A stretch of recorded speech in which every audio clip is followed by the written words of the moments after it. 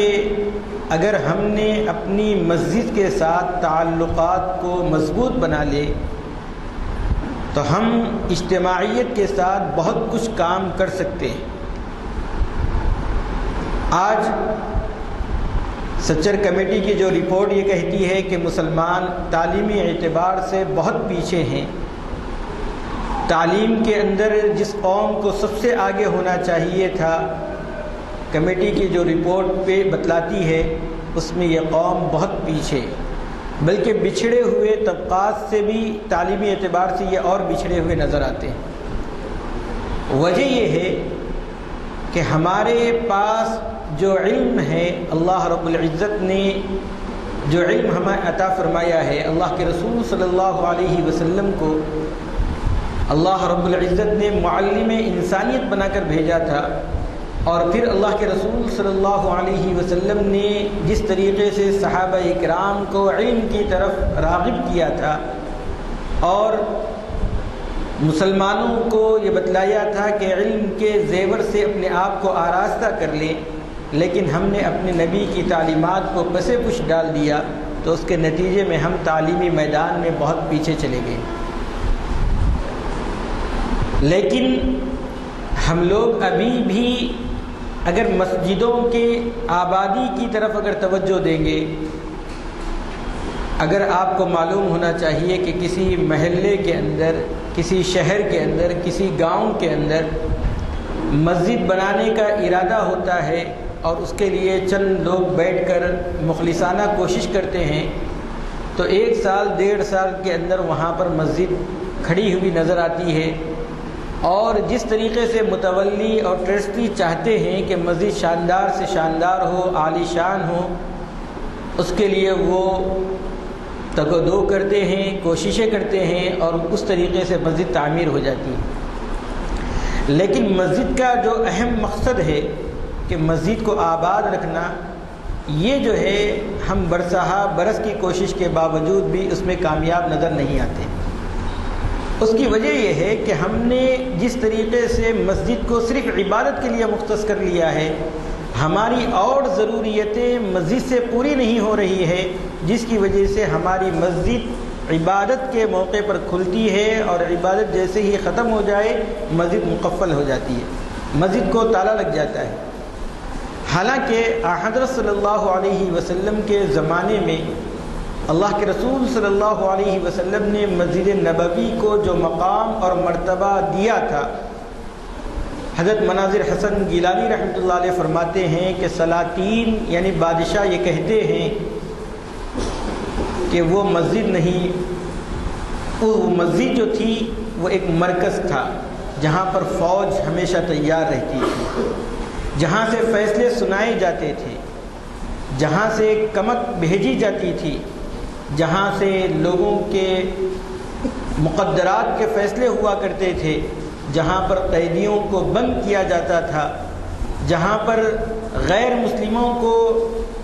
اس لیے وہاں پر بند کیا جاتا تھا تاکہ وہ ہماری عبادت کو دیکھا کرے۔ وہیں پر ایک مولوی یہ کہتا ہے کہ مسجد نبوی دراصل ایک مدرسہ تھا جہاں پر قال اللہ وقال الرسول کی تعلیم ہوتی تھی، وہاں پر انصاف کی تعلیم دی جاتی تھی، وہاں پر سے طلبہ تیار ہو کر دور دراز ملکوں میں بھیجے جاتے تھے، اور وہ لوگ علم کی فضا کو دور دراز علاقوں کے اندر پھیلاتے تھے۔ وہیں پر ایک صوفی یہ کہتا ہے کہ وہ مجلس جو تھی وہاں پر دلوں کو پاک و صاف کیا جاتا تھا، دلوں کو مزکہ کیا جاتا تھا، دلوں کے اندر سے رذائل کو نکالا جاتا تھا۔ یعنی اللہ کے رسول صلی اللہ علیہ وسلم کی وہ مسجد جو شخص جس اعتبار سے دیکھنا چاہے اس کو وہ اعتبار سے نظر آتی تھی، اس لیے کہ اللہ کے رسول صلی اللہ علیہ وسلم جو خاتم النبیین تھے، اللہ کے رسول صلی اللہ علیہ وسلم کو پورے لوگوں کی طرف بھیجا گیا تھا۔ تو جو شخص جو سماج کا طبقہ جس سے تعلق رکھتا ہے، اگر وہ کردار دیکھنا چاہتا تھا تو مسجد نبوی کے اندر وہ کردار موجود ہوتا ہے۔ اللہ کے رسول صلی اللہ علیہ وسلم کیا مسجد نبوی کو حضرات صحابہ اکرام کے مشوروں کے لیے تیار نہیں کیا تھا؟ حضرات صحابہ اکرام سے کہاں مشورے ہوتے تھے؟ یہی مسجد نبوی تھی۔ اشراق کے بعد حضرت صلی اللہ علیہ وسلم صحابہ اکرام کے ساتھ بیٹھ کر آپ صلی اللہ علیہ وسلم ان کے ساتھ گفتگو کرتے تھے، پرانے وقتوں کے واقعات کو یاد کیا کرتے تھے، اور اسی مجلس کے اندر اللہ کے رسول صلی اللہ علیہ وسلم کے پاس ایک تھالہ تھا جس کے اندر صحابہ اکرام پورے اکٹھے ہو کر کھانا تناول فرمایا کرتے تھے۔ اور پھر وہی مسجد نبوی ہے جس میں بدر کے قیدیوں کو اس کے ستونوں سے باندھا گیا تھا، وہی مسجد نبوی ہے جس میں دور دراز کے علاقوں سے آئے ہوئے مہمان وہاں پر ٹھہرتے تھے اور اللہ کے رسول صلی اللہ علیہ وسلم سے تعلیمات سیکھ کر ایمان کی حرارت کو وہاں سے لے کر اپنے اپنے علاقوں کے اندر جا کر اس شمع کو روشن کیا کرتے تھے۔ وہیں پر اللہ کے رسول صلی اللہ علیہ وسلم سیاسی طور پر جو گفتگو ہونی تھی، اللہ کے رسول صلی اللہ علیہ وسلم وہی گفتگو فرماتے تھے۔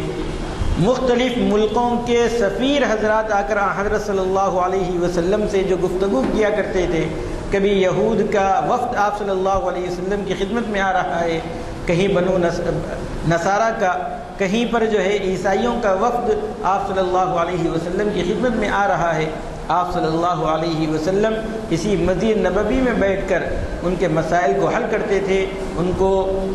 وہاں سے تعلیمات دیتے تھے، اور ان کو بھی اللہ کے رسول صلی اللہ علیہ وسلم نے جو مباہلے کا چیلنج کیا تھا وہ مسجد نبوی صلی اللہ علیہ وسلم ہی کے اندر تھی۔ تو یہ مختلف امور مسجد نبوی سے انجام دیا کرتے تھے۔ آج ہم لوگوں نے مسجدوں کو صرف عبادت کے لیے محدود کر لیا ہے۔ حضرت صلی اللہ علیہ وسلم اور عہد فاروقی کے اندر خاص طور پر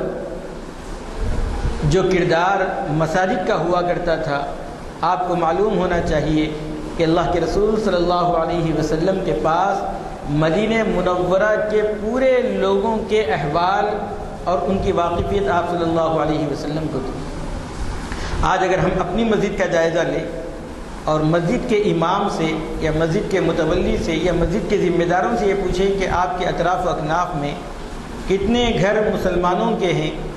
تو وہ اندازاً بتا دیتے ہیں کہ ہمارے اطراف میں 200 گھر، 250 گھر، 50 گھر، 60 گھر اس کے آس پاس میں بستے ہیں، لیکن وہ یہ بتانے سے قاصر ہیں کہ ان گھروں میں کتنی بیوائیں زندگی گزار رہی ہیں، کتنے بچے ہیں جو یتیمی کی زندگی گزار رہے ہیں، کتنی ہماری بہنیں ہیں جو بن بیاہی گھروں میں بیٹھی ہوئی ہیں۔ کیا یہ ہمارے لیے ضروری نہیں ہے کہ ہم ان کے احوال سے واقف ہوں؟ کہ ہمارے لیے ضروری نہیں ہے کہ ہم ان بیواؤں کا ہاتھ بٹائیں؟ حضرت عمر بن الخطاب رضی اللہ تعالیٰ عنہ جو راتوں میں گشت کیا کرتے تھے، لوگوں کے احوال سے واقفیت حاصل کیا کرتے تھے، اس کا ایک ہی مقصد تھا خدمت خلق۔ اس کا ایک ہی مقصد تھا، وہ جاسوسی کی نیت سے لوگوں کے احوال معلوم نہیں کرتے تھے۔ اس لیے کئی واقعات تھے جس میں حضرت عمر بن الخطاب رضی اللہ تعالیٰ عنہ نے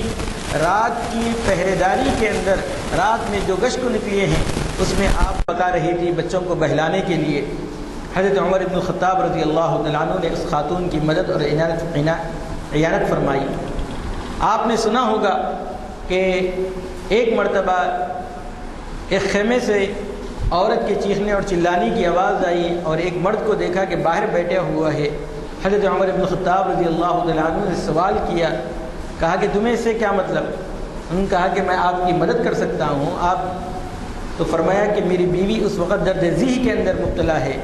حضرت عمر بن الخطاب رضی اللہ تعالیٰ عنہ نے اپنی اہلیہ کو وہاں پر بھیج کر ان کی عیانت کی، ان کی مدد کی.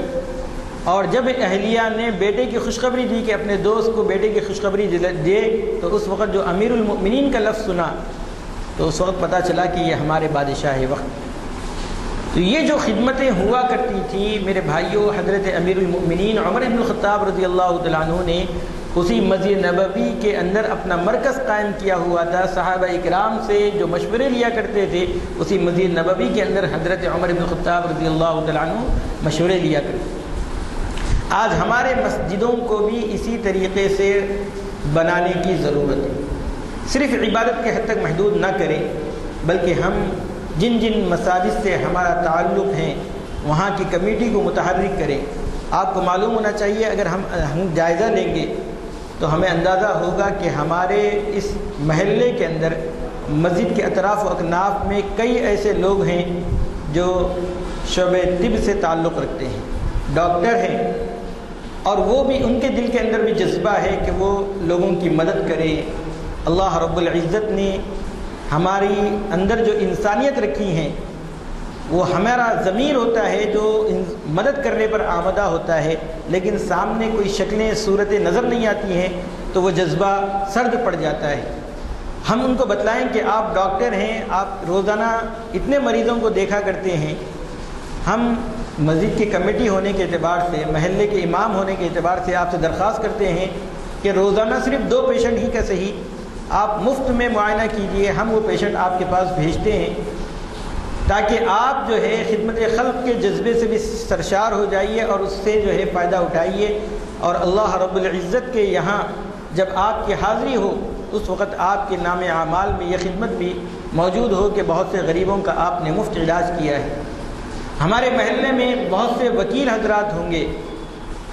وہ اپنی خدمت مفت میں دینے کے لیے تیار ہوں گے، لیکن ان کے پاس کوئی ایسا دکھی آدمی نہیں پہنچ پاتا ہوگا.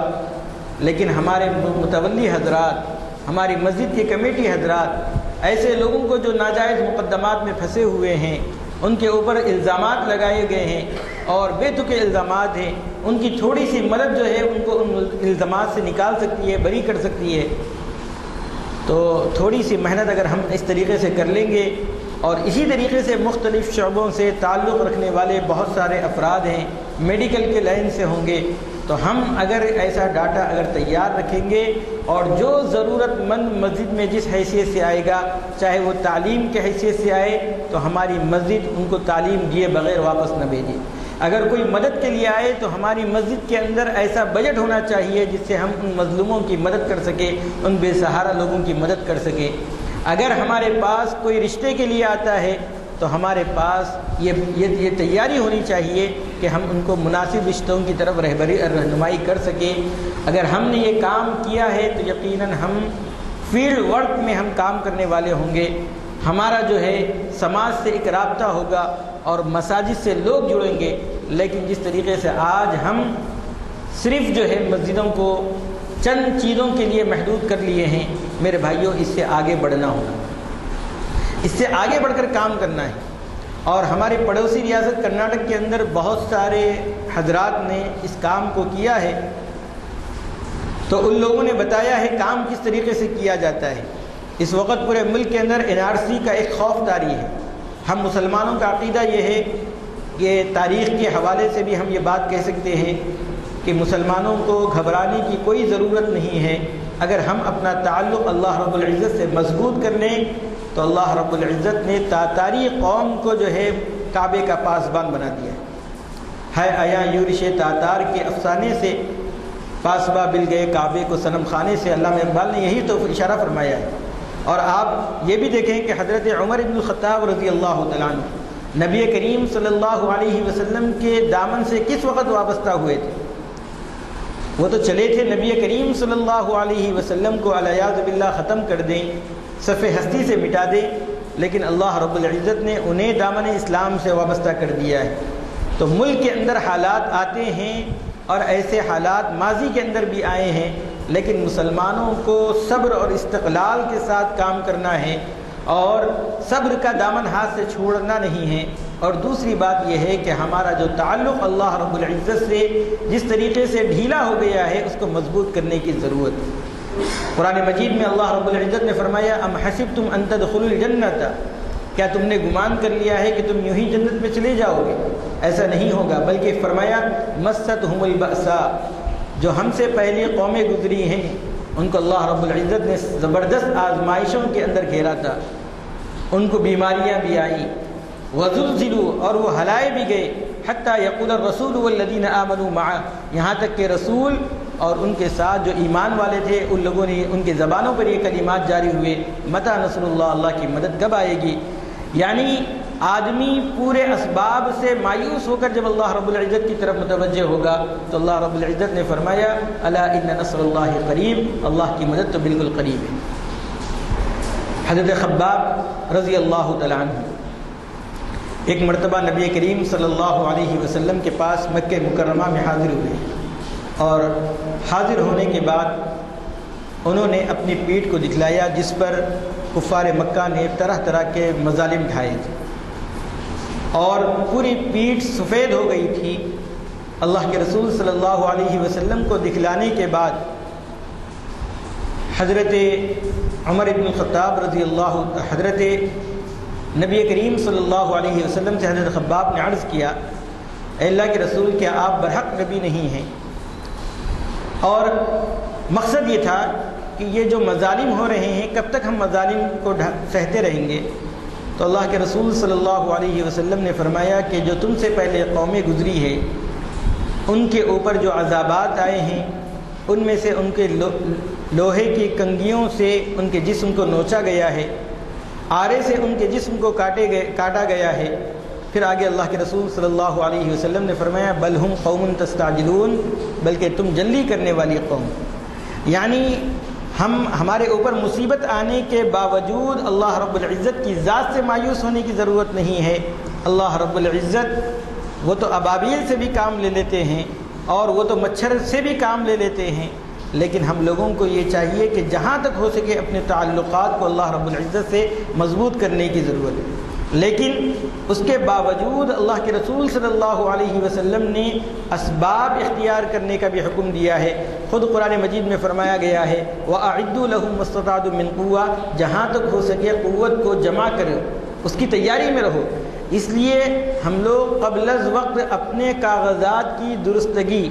اپنے دستاویزات، اپنی سرٹیفکیٹ جو ہے اس کی درستگی کی طرف توجہ دے۔ ہمارے پاس پورے سرٹیفکیٹوں میں صحیح اسپیلنگ کے ساتھ ہمارے نام ہوں، اور اس کے لیے ہم لوگ مساجد کو ٹارگٹ کر کے مساجد میں رہنے والے اطراف کے جو علاقے کے رہنے والے ہیں ان لوگوں میں 100% لوگوں کے پاس آدھار کارڈ موجود ہے یا نہیں ہے، 100% لوگوں کے پاس ووٹر آئی ڈی کارڈ جن کی عمریں 18 برس کی ہو چکی ہیں ان کے پاس یہ سب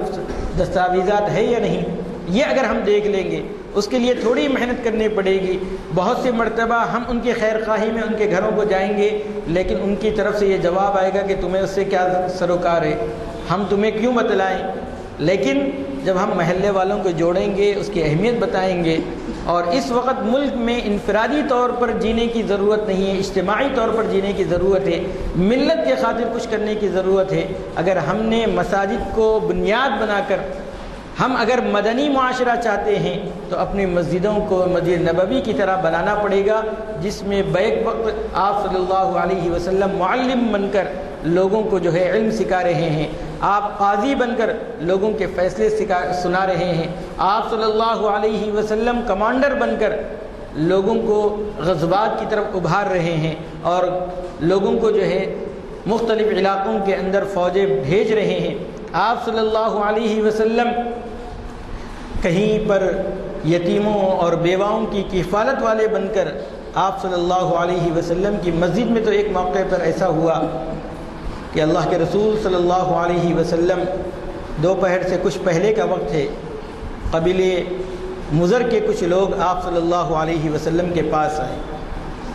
احادیث کی کتابوں میں وہ واقعہ درج ہے کہ وہ لوگ اس حالت میں آئے کہ بدن پر سطر کے علاوہ چھپانے کے کپڑے زیادہ میسر نہیں تھے۔ ان لوگوں کے پاس جو تلواریں تھیں وہ تلواریں میان میں رکھنے کے لیے ان کے پاس میان موجود نہیں تھی، وہ گلوں میں تلواریں لٹکائے ہوئے حضرت صلی اللہ علیہ وسلم کی خدمت میں آئے، پیروں پر چپل نہیں تھی۔ اللہ کے رسول صلی اللہ علیہ وسلم نے ان کی وہ کیفیت دیکھی تو حدیث میں آتا ہے دخل و خرج، آپ صلی اللہ علیہ وسلم گھر میں داخل ہوئے اور باہر نکلے۔ بعض حضرات نے فرمایا کہ آپ صلی اللہ علیہ وسلم ان کے فقر کو دیکھ کر مسجد نبوی کے اندر ٹہلنے لگے۔ پھر حضرت بلال رضی اللہ تعالیٰ عنہ کو بلایا اور انہیں اذان کہلوانے کا حکم دیا۔ جب اذان کہی گئی تو اللہ کے رسول صلی اللہ علیہ وسلم نے ظہر کی نماز پڑھائی، اور اس کے بعد پھر لوگوں کے سامنے خطاب کر کے فرمایا کہ اے لوگو، تم اپنے مال سے جو ہے ان لوگوں کی مدد و نصرت کیا کرو۔ اس کے بعد صحابہ کرام میں سے ایک انصاری صحابی گھر تشریف لے گئے۔ راوی کہتے ہیں کہ جب وہ تھیلا لے کر گھر پر واپس مسجد نبوی کے اندر آئے تو ان کے ہاتھ اس تھیلے کو اٹھانے سے عاجز آ رہے تھے۔ پھر اس کے بعد لوگوں نے ایک کے بعد دیگر اپنے گھر تشریف لے گئے، یہاں تک کہ دو ڈھیر غلے کے اور کپڑوں کے میں نے اپنے آنکھوں سے دیکھا، اور پھر نبی کریم صلی اللہ علیہ وسلم کے چہرے کو دیکھا جو اس سے پہلے مرجھا ہوا تھا۔ آپ صلی اللہ علیہ وسلم کے چہرے پر رونق لوٹ آئی تھی، اور آپ صلی اللہ علیہ وسلم کا چہرہ اس طریقے سے چمک رہا تھا جیسا کہ اس کے اوپر جو ہے سونے کا پانی چڑھا دیا گیا ہو۔ پھر آپ صلی اللہ علیہ وسلم نے اس موقع پر ایک حدیث فرمائی، من سن سنتا حسنتا فلہ اجرها واجر من عمل بها من غیر ان ينقص من اجورهم شیئا، کہ جو شخص اسلام کے اندر اچھا طریقہ اختیار کرتا ہے اور پھر لوگ اس کی مطابقت کرتے ہیں، اس طریقے پر چلتے ہیں، تو جو بعد والے لوگ ہیں ان کا جو ثواب ہے ان کے اجر میں کم کیے بغیر اللہ رب العزت پہلا اس طریقہ جو رائج کیا ہے اس کو بھی وہ ثواب عطا فرماتے ہیں۔ تو میرے بھائیوں، اللہ کے رسول صلی اللہ علیہ وسلم نے یہ جو مدد و نصرت جو مانگا تھا، صحابہ اکرام کے سامنے جو اپیل کی تھی، وہ مسجد نبوی کے اندر ہی تو تھا۔ اور آپ صلی اللہ علیہ وسلم نے کتنے جنگوں کے موقع پر صحابہ اکرام کو مال اکٹھا کرنے کی جو ترغیب دی ہے وہ مسجد نبوی کے اندر ہی تو تھا۔ اس لیے میرے بھائیوں، حضرت صلی اللہ علیہ وسلم نے مسجد کی جو اہمیت اور اس کا جو کردار بتلایا ہے، اگر ہم اس کردار کو باقی رکھیں گے اور مساجد کی وہی اہمیت کو ہم دوبارہ لوٹ کر لائیں گے تو انشاءاللہ ہماری مسجدیں آباد رہیں گی، اور ہر شخص کو ضرورت کے تحت مسجد آنا اگر ہم لازمی کر دیں گے، جس طریقے سے اگر اس کی ضرورت یہاں سے پوری ہو رہی ہے، رفاہی اعتبار سے بھی، طبی اعتبار سے بھی، اور کسی قانونی مدد اور نصرت کے لیے بھی اس کو مسجد آنا پڑے گا، تو میں نہیں سمجھتا ہوں کہ ہماری مسجدیں جو ہے پھر ویرانی کا یا کم لوگوں کی شکوہ شکایت سے مکمل طور پر بچ جائے گا۔ ابھی ہم دیکھ رہے ہیں کہ مختلف علاقوں کے اندر چھوٹے بچوں کو فجر کی نماز کی طرف راغب کرنے کے لیے مساجد کی کمیٹی والوں نے بہت سارے انعامات دینے کا وعدہ کیا ہے، جس میں 40 دن یا 1 مہینہ لگاتار فجر کی نماز کو حاضر ہونے والے جو بچے ہیں چھوٹے، جن کی عمریں 10-11 سال ہیں، وہاں پر ان کو سائیکلیں انعام میں دی جا رہی ہیں، ان کی حوصلہ افزائی کی جا رہی ہے۔ یہی بچے ہیں کل بڑے ہوں گے، نماز کے عادی ہوں گے، مسجد سے ان کا تعلق ہوگا تو یقیناً ہمارا معاشرہ کامیاب ہوگا۔ ورنہ آج ہم مسجدوں کو بھلا کر اور مسجدوں کے اندر ہم صرف اس لیے آ رہے ہیں کہ چند عبادتیں ادا کر لی جائے، یا مسجد کے اندر جس وقت وہاں پر کمیٹی کا انتخاب عمل میں لایا جاتا ہے اور اس وقت ووٹنگ کی ضرورت ہوتی ہے تو آپ دیکھتے ہیں کہ اس وقت مسجدیں کس طریقے سے بھری ہوئی نظر آتی ہے۔ کاش کہ ایسے ہر نماز کے وقت نظر آتی، اور فجر کی نماز کے وقت بالخصوص اگر نظر آتی تو انشاءاللہ یہ نقشہ کسی اور طرف ہوتا۔ دوسری طرف یہ ہے کہ ہماری مسجدوں کے اندر ہم لوگ غیر مسلموں کے لیے دروازے بند کیے ہوئے ہیں۔ جماعت اسلامی والوں نے بہت اچھا اقدام کیا اور کہا کہ آؤ ہماری مسجدوں کو دیکھو، قریب سے دیکھو کس طریقے سے ہم لوگ عبادت کرتے ہیں، ہم لوگ کیا تعلیم دیتے ہیں، وہ آپ آ کے معلوم کر سکتے ہیں۔ اور گزشتہ ایک نیوز کے اندر میں نے دیکھا کہ کریم نگر علاقے کے اندر ایک جماعت اسلامی کی مسجد کے اندر جو فوجی ٹریننگ کے لیے یا فوج کے لیے جو لوگ بچے داخل اس میں آنا چاہتے ہیں، ان کے لیے باضابطہ مسجد کا فرسٹ فلور کھول دیا گیا ہے، اور اس میں غیر مسلم بھی ہے، اپنے بھی ہیں، سب آ کر وہاں پر آرام بھی کر رہے ہیں اور وہاں سے ان کو ہدایتیں بھی مل رہی ہے کہ کس طریقے سے آپ کو ٹریننگ کرنا ہے۔ اس کی یہ وقت کی ضرورت ہے۔ جب ہم ایک دوسرے سے، جب محلے کے اندر ہم ایک دوسرے کے قریب رہتے ہیں تو ہم مسجدوں کے اندر بھی ان کو بلائیں اور ان کے سامنے اپنی بات رکھیں اور ان کو بتلائیں کہ کس طریقے سے ہمارے درمیان میں غلط فہمیاں پیدا کر دی گئی ہیں اور کس طریقے سے راجا اور مہاراجاؤں کے واقعات کو من گھڑت بنا کر اور اس میں توڑ مڑوڑ کر تاریخ کو ایسا پیش کیا جا رہا ہے جیسا کہ یہ مہاراجا اور راجا جو یہاں پر حکومت کیے ہیں، جن میں سے اکثریت مسلمانوں کی تھی، ان لوگوں نے اس وقت غیر مسلموں پر ظلم اور تشدد کیا ہے، حالانکہ واقعات بالکل اس کے خلاف ہیں۔ اس وقت اگر مسلمانوں نے ان کے ساتھ جو سلوک کیا ہے، اگر ویسا سلوک آزادی کے بعد ہم مسلمانوں سے کیا جاتا تو یقیناً ہم اس ملک کے اندر بہت آگے نظر آتے، لیکن تاریخ کو موڑ کر توڑ کر صرف اپنی حکمرانی کو چمکانے کے لیے اس طریقے کے واقعات گھڑے جا رہے ہیں، لوگوں کے درمیان میں نفرتیں پیدا کی جا رہی ہے۔ تو ضرورت یہ ہے کہ ہم اپنی مسجدوں کو غیر مسلموں کے لیے بھی کھول دیں۔ بہت سے علاقوں کے اندر یہ ہوتا ہے کہ وہاں پر پانی کی قلت ہوتی ہے، اگر ہم اپنی مسجد سے 2-3 گھڑے غیر مسلم کے گھر میں اگر پانی پہنچا دیں گے، یہ بھی بہت بڑی ذمہ داری ہوگی اور اس سے جو نفرتیں ہیں وہ کم ہوں گی۔ اسی طریقے سے بہت سے علاقوں کے اندر مساجد ہوتے ہیں اور اطراف میں بہت سے دکانیں ہوتی ہیں، ان دکان والوں کو استنجا کے لیے کہیں جانا پڑتا ہے۔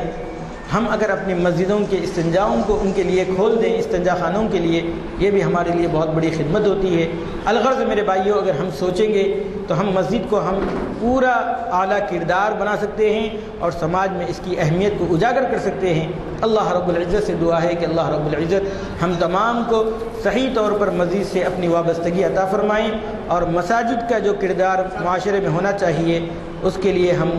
ہمیشہ تیار رہیں اور مساجد کے کردار کو ہم زیادہ سے زیادہ مضبوط تر بنانے کی کوشش کریں۔ اللہ رب العزت سے دعا ہے کہ اللہ رب العزت ہم تمام کو صحیح طور پر سمجھنے کی اور مساجد سے اپنا تعلق جوڑنے کی توفیق عطا فرمائے۔ آمین وآخر دعوانا الحمدللہ۔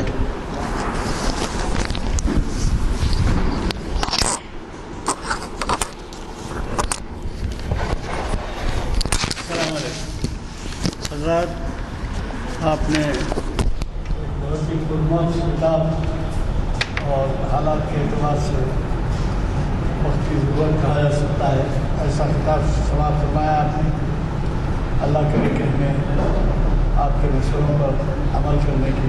توفیق۔ میں آپ سے گزارش یہ کرنا چاہتا ہوں کہ محفل اقبال شناسی کی 1001 نشست جو ہے 4 شعبے کے دن ہے کرنی پڑتی، جسے اقبالیات کے بہت بڑے سوال ہوتا ہے، پروفیسر مزید میدان مخاطب کر رہے ہیں، اور یہ عنوان انہوں نے دیا ہے علامہ اقبال اور عصری مفکرین۔ جیسے میں نے پہلے کہا ہے، عصری کے معنی حالیہ موجودہ دور، اور سب ہم سب کہتے ہیں جو ایک ہی وقت کے باشندے ہوتے ہیں۔ تو عصری مفکرین کے معنی یہ ہے کہ اس دور میں جو فکر کر رہے ہیں مفکرین، ان کے بارے میں جو ہے وہ خیال کا اظہار کریں۔ آپ نے ایک بہترین پرموج کتاب سے اپنے آپ کو سرفراز فرمایا اور اب ضرورت اس بات کی ہے کہ 4 شعبے کے دن کا خطاب بھی آپ تشریف لائیں اور اس کی اہمیت کو سمجھیں۔ مجھے یقین ہے کہ آپ 4 شعبے کے دن میں شرکت فرمائیں گے، چونکہ دعا ہو چکی ہے، اس لیے میں کوئی بات خاص کروں۔